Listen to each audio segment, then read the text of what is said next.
Hey, it's Marie Forleo, and you are watching Marie TV, the place to be to create a business and life you love. And I am so excited I can barely contain myself because today's guest is someone that I've admired for so long. He's impacted tens of millions of lives all around the world, and he's written an incredible new book, which we're going to talk about today. Tony Robbins is a best-selling author, entrepreneur, and philanthropist. For more than 37 years, millions of people have enjoyed the warmth, humor, and the transformational power of Mr. Robbins' business and personal development events. He's the nation's #1 life and business strategist. He's called upon to consult and coach with some of the world's finest athletes, entertainers, Fortune 500 CEOs, and even presidents of nations. Robbins is a founder of or partner in more than a dozen companies in industries as diverse as a 5-star island resort in Fiji to custom 3D printed prosthetic limbs. Through the Anthony Robbins Foundation and his matching funds, Tony feeds 4 million people per year in 56 countries. He's also initiated programs in more than 1,500 schools, 700 prisons, and 50,000 service organizations and shelters. He lives in Palm Beach, Florida.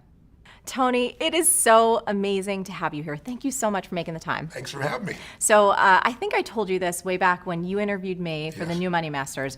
You know, I just want to thank you from the bottom of my heart. When I was in my early 20s, I went to Unleash the Power Within. Yes. And you made such an impact on me, and it's influenced everything I've done personally and everything in my business. And I just want you to hear like who you are, what you do, how you serve. It makes such a huge difference, and it means the world to me to have you here today. Oh, that is so sweet of you. So thank you for that. Let's get started, because one of the things I admire so much about you is your energy and your passion and your stamina. I mean, you've been doing this for over 3 decades, and I know everybody watching Actually getting closer to 4 which is awesome. It's so incredible. Yeah. And one of the things that I so admire is I feel like you keep getting better. You keep doing more. You keep serving on a higher level. And from a personal, just stamina standpoint, tell us a little bit about what you do every day. What are your habits? How do you keep yourself at this high level of service? Well, I think there's the physical side of it, which I do the equivalent of an ultra marathon every weekend. I do 52 hours. On the last day, I did 26.5 miles. The previous day, 22 miles. So just the physical side, you have to be in incredible shape. And I'm in better shape physically today, both my endurance, my muscular strength, and so forth, than when I was 25, which is wonderful. And so I do certain things for that. But I think I should mention first, what's even more important is the psychological, spiritual side of things, because I think energy comes first, not from your body. It doesn't come from eating. It doesn't come from sleeping, because I've gone without those things for long periods of time and still been able to deliver. It comes from having a mission. It comes from something that you're being pulled by, not something you're pushing on. Those are 2 forms of motivation. You can push yourself to do things, and there's only so much you can push yourself to do. But if you're pulled, if there's something that you want to serve that's greater than yourself, there's something that excites you, if there's something that you're about, something you're made for, then there's a level of energy that most people would never dream of. And we all have that, but most of us don't connect to it and unleash it. So every day I connect and unleash that every single day. I don't hope it's going to be there, even though I know it will be, even though it's there. I don't take it for granted. And so I start out with my day by a process I do called priming. And what priming is, it's not a meditation, but it has meditative qualities.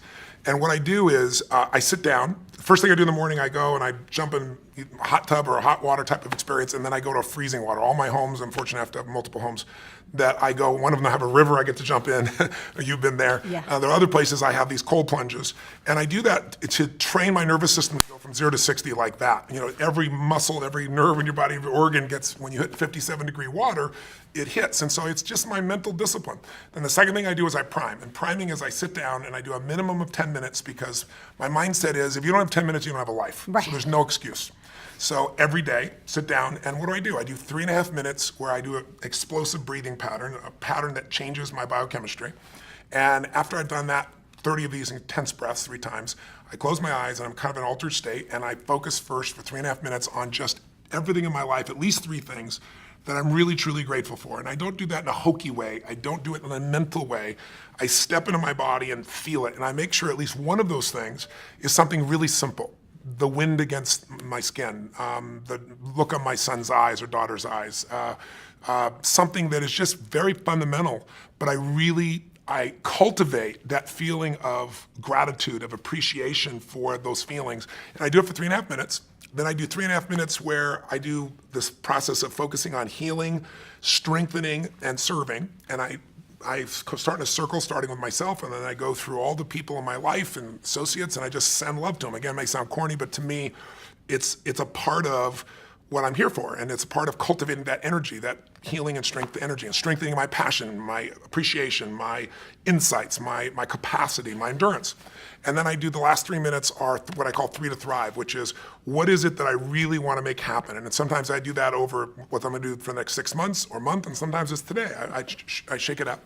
But I see and feel and own that those things are done. And that starts, pretty much my day between those two items. And, then I have my workouts and things that I do of that nature. Yeah. And how about eating wise? Has that changed for you a lot over the years?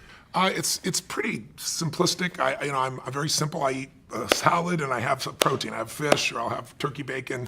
I don't eat red meat or chicken, but those are the things that I have usually in the morning, and my afternoon, evening meals are pretty simple as well. But, before I met my wife, Sage, she's been the greatest gift of my life. When we first met, she's a phlebotomist and a nutritionist and acupuncturist, so I thought this is going to be the easiest thing in the world. And I'll never forget, we went on this date and she had a wheatgrass juice, and I was like, wow, this is going to be so easy, man. This is awesome. And then she ordered a hot fudge sundae, and I was like, what in the hell are you doing? And she goes, eating, you bastard. I should give some term around bastard that I was like too rules driven. And so she had this whole thing, you zig and then you zag. So I do that with her now. I do enjoy other aspects of life, but when I first met her, I noticed she zigged a lot more than she zagged, or the other way around, I don't know which one it was, but it's been a nice balance in my life. So I enjoy food and things of that nature, but I use food mostly as fuel because life gives me so much juice. I'm not looking to get out of food usually. And how about, because I know for me, my mind can go and I have so much excitement and so much passion that at night, sometimes winding down. Do you have a wind down process? My wife would say no. I say yes, she would say no. My wife loves sleep. Yeah. My wife can sleep 8 hours. It's the most beautiful thing in the world. To me, it's like sleep when you die. So that was one of the first things in our relationship that was a bit challenging, because I'd want to get up and just go. I'll never forget, we were in Fiji, and it's like, even there, we're supposed to be on vacation, it's our home. I'd jump up at 6 in the morning, and she's like, where the hell are you going? I'm going to start my day, run up the mountain, do it. She goes, get in bed, I'll show you how to start your day. I was like, okay, now that's a better way to start my day. Totally. But now what I've done is I get in bed with her, because she's a lady. If you get up in the middle of the night, where are you going? China. Where do you think I'm going? It's 3 in the morning. I'm going to the bathroom, So I've learned to get my work done in bed beside her, and then she goes to sleep. But I watch silly movies. I watch things to let my brain disappear. Reading does not slow me down, because then I start incorporating and using it. My mind goes crazy. I'm underlining everything. But I'll watch cartoon type movies like Family Guy or something to knock my brain out, quite frankly. Or I'll watch some silly series, I don't know. I'm thinking of now the different ones. What is it? Revenge or something of that nature. Something that my brain can just truly let go, and that's how I do it for the most part. Awesome. So, you've worked with presidents. You worked with people like Serena Williams and, one of the greatest investors in the world, Paul Tudor Jones. When you're called in to work with these incredible folks, how do you start to prepare yourself? Like, what are the questions that you ask to start to go in to serve at that level? Well, they're different for everybody, obviously, but what I try to do, if I was trying to look at it from a universal perspective, I guess what I really want to know before I get there as much as I can is everything I can about the person. And I do that because I really want to know, what do they want? What do they want of their life? What's their mission? What are they after? And what do they fear? What are their concerns? Because I believe life is found in the dance between what you desire most and what you fear most. And if I know those two edges of a person, I know a lot. And then I dig under and try to learn as much as I can from other people about whatever the challenge may be. And then I go prepared to just learn from the person directly. But I want to know as much as I can before I go in there. Then I take all that I think I know, and then I see what's really real when I meet them. And I'm digging in to discover what's the challenge, what do they perceive it is. And usually, if I were to grossly generalize, if you're going to help somebody create a breakthrough, it all comes down to 3 areas. Either they've altered their strategy. We all have strategies, a specific way of succeeding, and sometimes we alter it, whether it be in sports or whether it be in finance or any other area. We forget something, we lose a little edge, we drop something out, and then it becomes a bad habit. Or sometimes it's a change in our beliefs.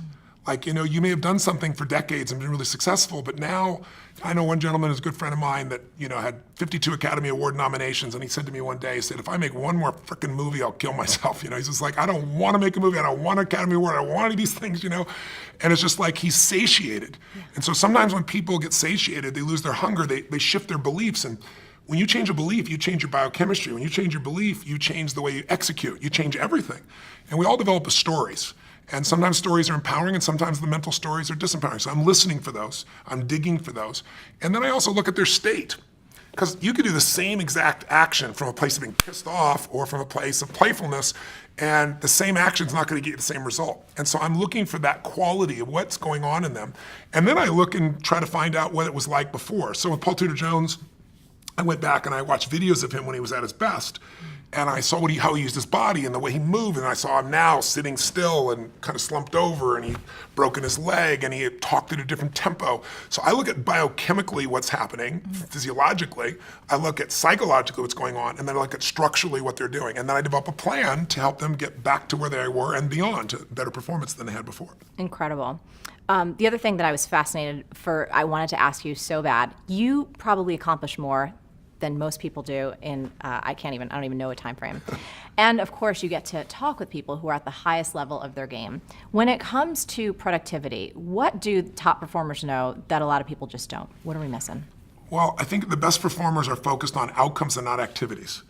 If you try to manage your to-do list in the world we live in today, where most of us have multiple roles, we're trying to be a great business person, a great husband or wife, great father, great community member, or whatever, there's just so many roles, you can never get all your to-dos done. And what helped me in my life was I started at one point saying, I'm not gonna let myself fail every day. I'm not gonna pick a to-do list, and I'm not gonna not write a list so that I don't fail. I need to focus on what matters most. I needed to organize my life into categories where I say, these are the most important outcomes, and then I know why I'm gonna do it. If you know what you really want, the target, and you know why, you have the focus and you have the fuel, then how to get there, there's so many ways to get there. And then the most important thing I think that the most productive people do is we leverage what we do. We don't delegate. Delegation is I give it to you, and then when it doesn't work out, I'm pissed at you. Leverage is I empower you. If I'm leveraged, I'm still part of that, and I'm gonna make sure you succeed. I'm gonna follow up. I'm gonna make sure before the deadline, I touch base with you. I'm gonna make sure you have the resources to succeed. But what I do is empower people, go, here's the outcome, here's the why. I get you and I aligned with the outcome and the why. You figure out how you wanna do it. I'm open. You want brainstorm with me, I'll do it. You'll probably come up with better ideas than I do. And when you empower people to come up with their own how, and they know what and why, you can get the job done 100 times faster, especially if you get a group of people. I'm a big believer that early in my life, I thought I was such a smart person. I'm gonna solve all this stuff. Part of it was being responsible, and part of it is ego that we all have inside ourselves if we've succeeded to a certain extent. I said, this is bullshit. You know what? Instead of one person solving 12 problems, I want 12 people to solve one problem. And I developed that practice, and I began to find that people that many people thought weren't going to contribute had insights nobody else had. I really got it from Steve Wynn. Steve Wynn's a dear friend of mine, and he's rebuilt Las Vegas, one of those brilliant men I know, multi-billionaire. And Steve really learns the most from the bellmen, from the people that would never make it into the C-suite. He learns what customers are feeling, what they're experiencing, how to have an impact, what needs to be changed, because these people are on the front lines. So I'm a big believer that you need leverage. And if you're just starting out in business, I know a lot of people that will probably watching your shows are watching you because you're a successful businesswoman who's built your own entrepreneurship. You've done so many great things. I think in the very beginning, the hard thing is you think you can only do it yourself, and then there's only so many hours, and you've got kids and family and friends, and how do I do it all? The answer is you hire someone. You trade with someone. You trade them for 2 hours. That's what I did in the beginning. Because I'll never forget, I was just really young in my career, very in the early days, and I was running to get to the dry cleaners so I could get my only 2 suits. Because if I didn't get them, then the place closes, then I can't get on the plane, and running to the airport, sweating like crazy. I'm a sweater anyway. Right? It's like sweating like this, trying to get in the door, and it's like, what is wrong with this picture? I could be doing something that's so productive, and I'm standing in line at the dry cleaning place, and it's just nuts. And so I was really young, I was like 17, 18, 19, I don't know what it was. And I said, I'm gonna hire somebody. 2 hours a day, that's what I had to start with. And then it was 4 hours. And so my view is I don't do anything that someone else can do better, and I don't do anything that isn't the highest and best use of my time. Now, when I say that, that's gross generalization. There are things I still will do. But for the most part, by finding people and getting clear on outcomes and the why, what I call RPM, you gotta know the result, You got to know the purpose, and then you got to have a massive action plan. And the plan can change. But that RPM, the stronger the RPMs, the faster that car is going to move. And I try to do that not just through myself, but through other people. Beautiful. So last thing I want to talk about before we dive into the monster book, which I can't wait to get to, is this idea of slumps. I know a lot of times you're called in when someone's, either hit a plateau or they're having a tough time. So 2 questions. A lot of folks that write in, they'll ask me questions or they'll just comment on the blog and they find themselves in a tough spot. Maybe they've experienced a certain level of success and like you said with your friend, Peter, it's just like, I don't want this anymore. I don't know what I want next. Any common patterns or things that you can share about slumps and how we can support ourselves to get out of them? Well, most people hit plateaus, and the most important thing when you hit a plateau is not to be pissed off and stressed out about it because stress won't make it better. It's also not to take it lightly and go, oh my God, this doesn't matter. It's that delicate balance where you say, okay, how do I get from where I am to where I really want to be? And if you don't put the emotional charge on it, it's easier, but that's easier to say and harder to do. The pattern I see in slumps, whether it be an athlete or a financial trader or an actor or any of that nature, is number one thing that causes a slump usually is you get too comfortable. When you start doing something and you're really successful, a lot of people lose their hunger. And if you ask me, what is the single most important element of any human being that separates their level of success from the rest of the world? It's hunger. It isn't intelligence, as valuable as that is. There are people that are incredibly intelligent, can't fight their way out of a paper bag. You show me somebody who's not only hungry, but doesn't lose their hunger, they will dominate everything. And you see that in the greatest sports stars, the greatest entertainers, the ones that they're insatiable. And because of that, you like being around them because there's this energy about them, this passion about them, and very few people maintain that. And you lose your hunger, you go into a slump. You get overconfident. Another pattern that happens that gives people a slump is when something changes in their world that they're not prepared for. Like, I've been doing this forever and oh my God, now my relationship's messed up. Or, I've been working hard on being a lawyer and now my wife's upset, her husband's upset with me. What do I got to do here? And what it does is it throws people off their rhythm. And so I try to figure out what's happening in their environment and show them how they can win in both categories simultaneously. A third one is when people do something where they get mad at themselves, kind of like a Tiger Woods, and then he's got all the skill in the world, nothing changed in his skill, but for that year and a half or whatever it was, he was beating himself up, and in that state, it's kind of a self-sabotage. And so depending on what form I find, I enter in and make the changes, and there are almost always changes, again, in the psychology of that person, the emotion of that person, because we have these great minds. Everybody's got a great mind, or at least available great mind. But we're emotional creatures. And we forget that because we live in a society that tries to value thought much more than emotion because emotion is scary for us. Emotion can come really fast. And so some people try to avoid it at all costs. Other people are overwhelmed by it. My view is that emotional intelligence is a wonderful thing, but I much prefer emotional fitness. Intelligence is a capability. Fitness is a state of readiness. And what I do is I train myself to always be ready, and that makes you execute. And I think too many people settle for, I know this, as opposed to I'm doing this. And I try to train myself and others to be in that state of readiness all the time, because that's where life is really fulfilled at the highest level, I think. I do too, agree 100%. So let's move on to this monster book, which it is a monster in the best way. It's the most beautiful thing. So do we have a copy that we can kind of bring in? I just want to hold this thing up because it is so awesome. So Tony, I got the galley from your team, which it's like, all right, y'all, you're seeing it right here. We're going to talk about this now. I truly believe in my heart of hearts that every human being needs to get this book. They need to read it for their family, for their friends, and most importantly, the last couple chapters about service. I was in tears. I loved every bit of it. My copy is highlighted cover to cover. I've already taken action on a lot that's in the book. Yes. This is your first book in 20 years. Yes. Why this topic? Why now? And what makes it different than all the other money books that are out there? Well, one reason I haven't written a book is I hate writing. Just being honest. I'm on a plane about every 4 or 5 days. I go to 15 countries. I see 250,000 people a year. I love the live event. I love the spontaneity. You get to do something new constantly. You get to see what's really going on with a human being. And writing is an isolated, by yourself process that God bless the people that do that stuff. But I got pushed over the edge because there's only a few subjects in life that really affect the quality of your life, right? There's your body. There's clearly your relationships, your emotions, and money is one of those places. And I've shared with people a lot about this, and I grew up with in a very tough environment financially. We had no money. There were times that, our car was repossessed. There were times we had no food. So, and it didn't last, but it was one of those places where you had that uncertainty all the time. And So when 2008 happened, that's what pushed me over the edge. Because when I started seeing so many people losing their homes, losing half of what they saved for their whole life, and then I kept thinking, well, the government's going to do something because this is a raw, horrific situation that's been brought about by a small number of people. By 2010, when nothing had been done, I was mad, and I was reading every article, I was watching every documentary, and the final one that just pushed me over the edge was called Inside Job. I don't know if you saw it, but I have it ordered on Netflix. Okay, yes, yeah. It's Academy Award, won the Academy Award. Matt Damon did the voiceover, but what's amazing is they systematically showed who specifically virtually destroyed the world economy, and then showed that the punishment they got is not only all of us bailing them out, but they were put in charge of turning the economy back around and giving more money to do this with again. So at the end of this film, you understand what happened, but you have one or two emotional responses depending upon your personality. Either you want to kill somebody, you're so angry, or you're depressed because there wasn't one solution to the whole thing. It's a beautiful documentary, but not one solution. I'm a solution guy, so I was like, something's got to be done. I know I'm not the only solution, but I have a unique gift. I have access.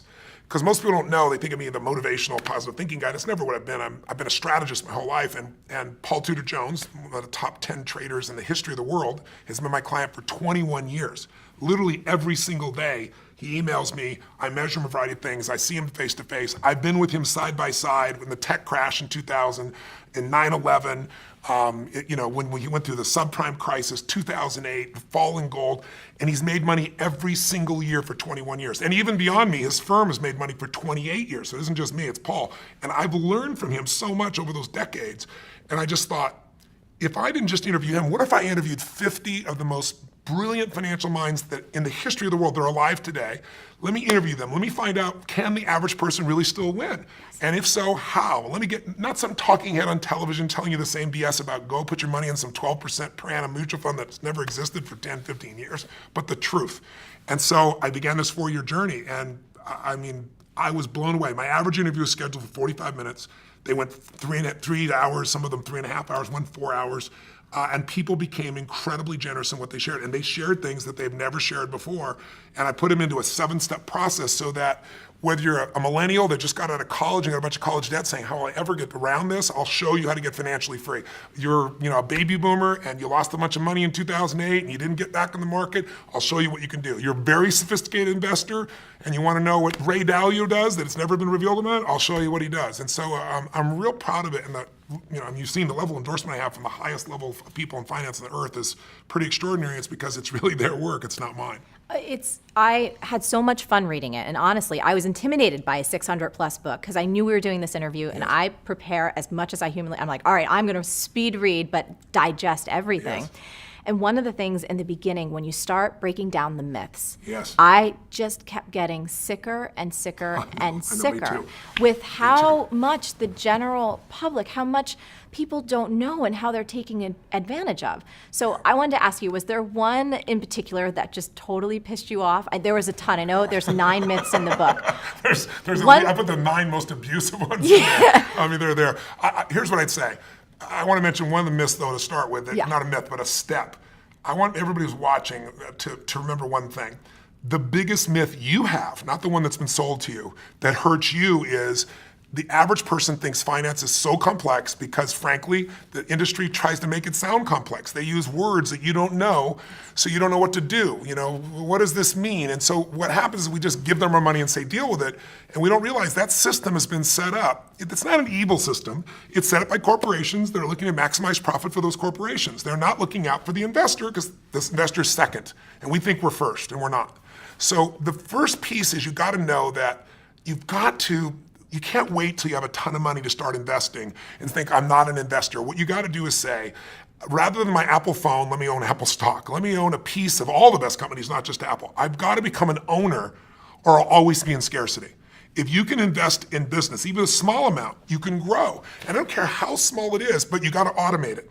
There's a gentleman named Theodore Johnson who is amazing. He worked for UPS, started as a driver, never made more than $14,000 total in a year. That was his highest salary in a year. In his old age, he's worth $70 million. And how did he do it? All he did was what I teach is the first step is you got to take a percentage of what you earn and pretend it's a tax. You're never going to see that money again. You automate it, it goes straight to the investment account, and you never see it as money you can spend. He did that with 20%. He said, I can't save 5. Somebody in his family said, if there was a tax, you'd pay it, and they made it 20%. When you save 20% and you compound it, its numbers are incredible. So I show people how to do that. But then the problem is, if you do that first step, but you don't do the second step, which is become an insider, yes, and understand the rules of the game, then the old adage is a person with money meets a person with experience, the person with experience ends up with your money. I mean, that's how it works. So I'll give you 2 or 3 of the myths real fast. One, this myth that someone says, give me your money and I'm gonna beat the market. It's just a lie. Warren Buffett made it clear it's a lie. Ray Dalio, one of the greatest investors in history. David Swenson, who has taken Yale's money, $1 billion, and converted it to $24 billion in 2 decades, the greatest institutional investor in the world. They've all said it. Warren Buffett flat out said today, he said, listen, in my will, 90% of my money, all that money does not go with any mutual fund, it goes straight into the index. What the index is you get a piece of all the largest companies in the world, but it costs almost nothing to get in. Because over any 10-year period of time, 96% of mutual funds will not even match the market. Now you're paying for a mutual fund. What this means is you hire someone because you say, I have a family, I have a business, I have a life, I'm not an investor, I'm gonna hire someone who's a professional. It makes sense, they would do better than me. Unfortunately, that's wrong. Because what happens is 4% of them will beat the market, but it's not the same 4%. So your chances of finding the right one, have you ever played blackjack? yes, So if you play blackjack, everybody knows you play for 21. If you go above 21, you're gone. If you get 2 face cards and they're sitting in front of you and you got a 20 out of 21, and you got the chance to stay or say hit me, if you hit you, there's only one card that'll get you to the other, it's an ace. If your inner idiot says hit me, you have an 8% chance of winning. You have a 4% chance of finding the right mutual fund. It's not gonna happen. So what happens for people is they think they've been sold, we're gonna do better, and they might for a year or 2, but what matters, you live off the long term. You don't live off the year or 2, and they just don't do it. Warren Buffett has a bet right now with Protege Partners, which is a group that does hedge funds, and he said, you can pick 5 hedge funds. You can mold the best of them together. I'm gonna own the market, which costs me next to nothing. You're gonna get the hedge funds, which cost a lot. 10-year bet, who's gonna win? Put up $1 million. Right now, they're 6 years into it. Warren Buffett's at 42%, they're at 12%, right? Oh. Just crazy. So the second thing is, after getting terrible performance, people say, well, fees don't really matter, or they'll tell you it's only 1%. And I ask people all the time, how much are you paying? And they go, I don't know, or they'll say 1%. 1% is called the expense ratio. That's like the edge of the sticker price.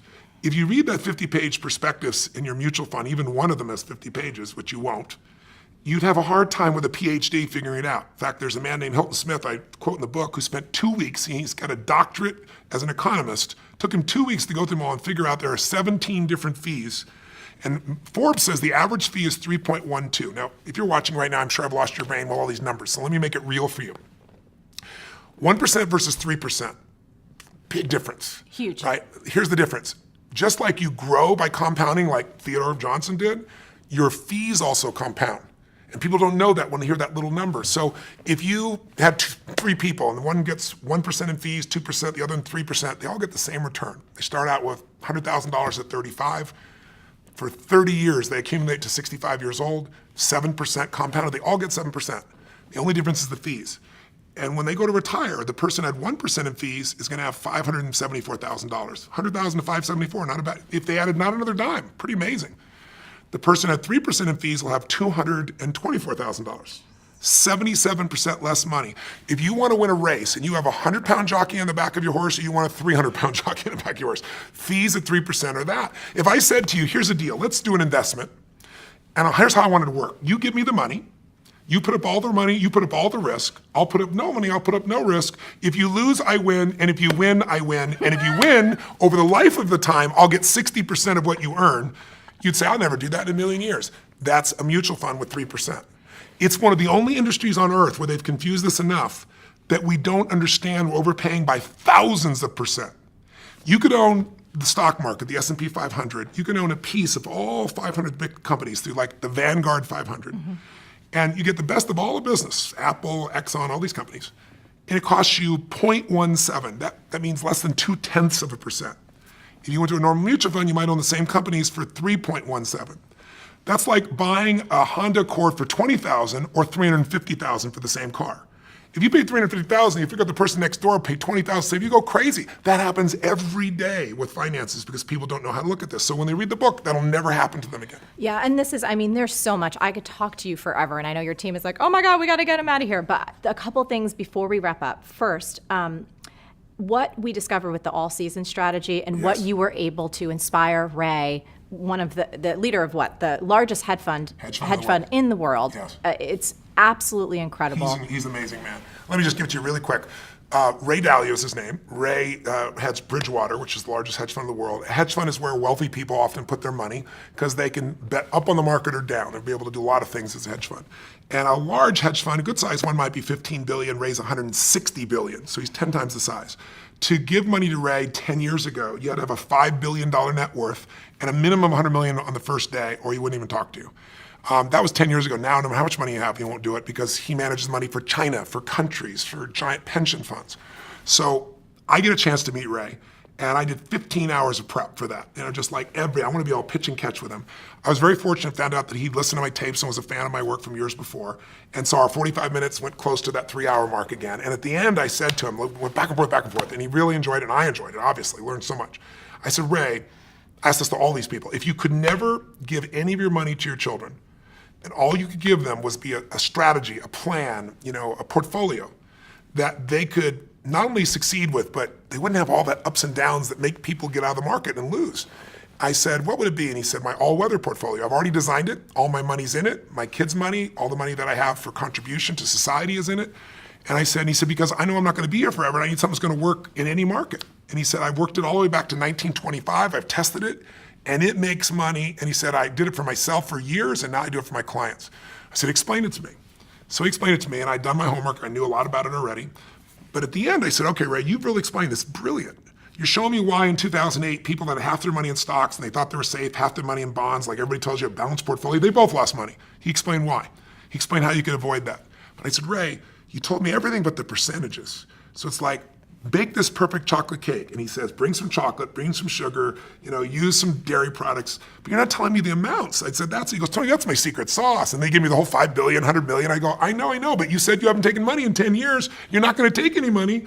You know the average person can't do it on their own. Help the average guy out. And I was teasing him, pushing him. And he goes, well, it's complex. I said, but I'll simplify it. He goes, well, there's leverage. I said, design one without leverage. The average person can do 15 minutes a year. And he goes, well, it wouldn't be perfect. I said, your idea of not perfect will be better than anybody else on earth. Totally. So he sits there and he starts scratching this thing out for me. And I'm like feeling this vibration in my body. It was just incredible. At the end, it was incredibly generous. We went and tested it, back tested it. So it means you compare it year by year what it did. In reality, not hoping what it do, but back testing something for a year or 2 years or 5 years, one thing. We back tested it 75 years, the worst and the most volatile times in our history.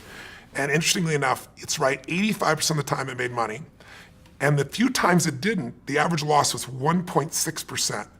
The largest loss in 75 years was less than 4%, minus 3.5. And that was 2008 when the market from top to bottom was down 51%. And that's the most of the loss in 75 years, and the average return is just under 10%. And this is something, a bunch of my friends were like, bake this into a business, dude. This is like incredible. And I was like, you know what? I'd love to do that, but this was given in the spirit of free to anybody. Yes. So it's there. Somebody can go to the library and get my book and they can just copy the thing down. But it's available to any human being and anybody can put it there. Now, that's not the only strategy there. I have David Swenson's strategies. I have all the best. Tons. But his strategy is the smoothest ride. Because the biggest challenge, if you look at the last 30 years or 20 years, 1993 to 2003, the average investor in mutual funds, well, the market did 9.2% per year, really nice, on average. The average mutual fund investor did 2.5%, and that's before taxes. You're going to double your money every 36 years doing something like that. It's just, it's not going to happen. You get killed. Okay, as we wrap, so you're not earning a dime off of this book. No. So tell us all about your passion for making a difference and what happens each and every time someone purchases a copy of this incredible thing, which everyone needs to get. I'm really proud. I didn't start out to do that, quite frankly, but I was writing the book, and as I mentioned, when I was a kid, we had a Thanksgiving, no money and no food, and somebody came to the door, knocked on the door, and delivered this food, and it was life-changing for me because it wasn't the food, it was that my father had always said, nobody cares about anybody else. He built that belief system into us, and I saw that strangers really care. And so I swore someday I'd do something to give back. So when I was 17, I fed 2 families, and the next year, 4 families, and the next 8. I didn't tell anybody, but after the 4th year, I was like, I could use some help. So I got my friends involved, and then my companies, and then it built to 1 million people, and then 2 million people. In the last 4 or 5 years, I've been matching the 2 million my foundation does personally with another 2 million, so we feed 4 million people a year. But while I was writing this, Congress last year passed a new budget that nobody seemed to pay attention to, where they cut food stamps. They don't call it food stamps anymore, but it's food stamps, by $8.7 billion. It basically limited 2 million people from having food. And so I work with all these nonprofit organizations that are already struggling. And it just made me crazy. And I thought, okay, what if I'm working my ass off on this book, but you know what? I could donate all the profits of this book, not a percentage. And then I thought, what if I donate all in advance? Whether I make money in the book doesn't matter. I'm going to do it in advance. How many people could I feed? And it was 10 million. And I was like, wow, that excited me. And it just grew a life of its own. As time went by, I started thinking, how could I really get people's attention about it? And so I finally decided that I'm going to feed 50 million. I'm writing the check actually next week. Personally, I'm going to feed 50 million people up front. And in addition to that, I'm working with Feeding America. They're the best hunger relief organization in the United States. And they're going to partner with me to get matching funds so we can feed 100 million people. And it's just exciting. I've fed 42 million people in my life. I'm going to feed more people this year. And so for anybody who gets a book, if I sell 1 million books, 50 meals for every person that's there. If I sell 100 books, it'll be 500,000 meals for there. But it doesn't matter. I've done it up front. And I'm not doing it because I'm a good guy. I'm just paying it forward. People forget what a little bit of caring can do for, to inspire or to move somebody. And I don't even know to this day who fed my family that day. But if they're out there, if they're still alive, I hope they see and hear the story and know what's going on. My guess is they pass, because I've shared the story many times and no one's volunteered to share what it is. But that person made a giant difference. It wasn't just feeding, it was caring. And that's what I think changes people's lives. I think that's the thing that I so admire about you. I've been to so many of your events. I will continue to be a supporter, a fan, a friend. Thank you. I think you're one of the most incredible human beings in the world, and your heart and your soul shows through in everything that you do. Thank you. Thank you so much for being here. And for everybody, you have got to get your hands on this book. We're going to have links below. We're going to be tweeting and sharing about it. It will change your life, the life of your family. And like I said at the end, there's a beautiful piece about why it's so important for all of us to make a difference. Tony, thank you so much. I love you. I think you're great. So beautiful to see you again. Thank you. Thank you. Now, Tony and I would love to hear from you. What's the single biggest insight that you're taking away from today's episode? And more importantly, what's the biggest action you're going to take as a result of all of this goodness? Now, as always, the best conversations happen after the episode over at marieforleo.com, so go there and leave a comment now.